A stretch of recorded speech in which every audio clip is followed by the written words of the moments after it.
শ্রাবণ মাস পড়তেই পুণ্যার্থীদের ভিড় উপচে পড়ল পূর্বস্থলী 2 নম্বর ব্লকের বুড়োরাজের মন্দিরে।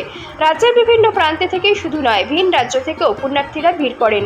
হাজার হাজার ভক্তদের ভিড়ে জমজমাট হয়ে ওঠে মন্দির প্রাঙ্গণ। এই দিন ভক্তি ভরে পুণ্যার্থীরা যেমন শিব দেবতার উদ্দেশ্যে পুজো দেন, তেমনই মনস্কামনা পূরণে প্রার্থনাও জানান। এই উপলক্ষে মন্দির চত্বরে বসে শ্রাবণী মেলা। বিশেষ করে সোমবার ভিড় থাকে চোখে পড়ার মতো। এই দিনও তার ব্যতিক্রম হয়নি। পূর্বস্থলীর জামালপুরের বুড়োরাজ মন্দিরে রেকর্ড সংখ্যক ভক্তদের ভিড় হয় বলে জানান পুরোহিতেরা। মন্দিরের পুজোর দায়িত্বে থাকা শিবনাথ ব্যানার্জি বলেন, আজ শ্রাবণ মাসের দ্বিতীয় সোমবার।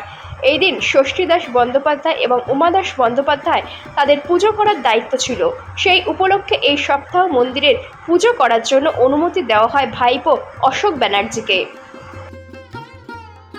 আজকে দ্বিতীয় সোমবারের ভিড় মোটামুটি ভালোই হয়েছে।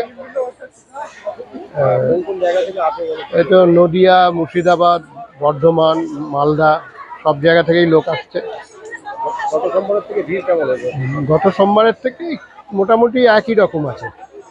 এই সপ্তাহে কারা পুজোটা? এর আগের সপ্তাহে দায়িত্ব ছিল কৌশিক ব্যানার্জি, আমার ভাইয়ের। আর এবারে আমরা আমাদের ভাইপো অশোক ব্যানার্জিকে দিয়েছি আমাদের তরফ থেকে। শিবনাথ ব্যানার্জি ও চন্দ্রনাথ ব্যানার্জি ওনাকে ডাক দিয়েছি। তো প্রশাসনিক নিরাপত্তা কেমন? প্রশাসনিক নিরাপত্তা চারদিকে খুব ভালো আছে। আর এই শ্রাবণ মাসে সোমবারগুলোতে কি ব্যাপক পরিমাণে এখানে ভক্তরা? হ্যাঁ, শ্রাবণ মাসে বাবার মাথায় জল ঢালার জন্য বিভিন্ন জায়গা থেকে প্রচুর লোক আছে। আর বৈশাখী পূর্ণিমাতে কেমন ভিড় হয় এখানে? বুদ্ধ পূর্ণিমায় তো প্রচণ্ড ভিড় হয়।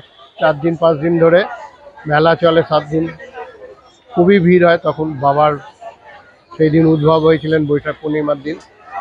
এই সপ্তাহে তাহলে আপনারা? এই সপ্তাহটা আমাদের চন্দ্রনাথ ব্যানার্জি আর শিবনাথ ব্যানার্জি।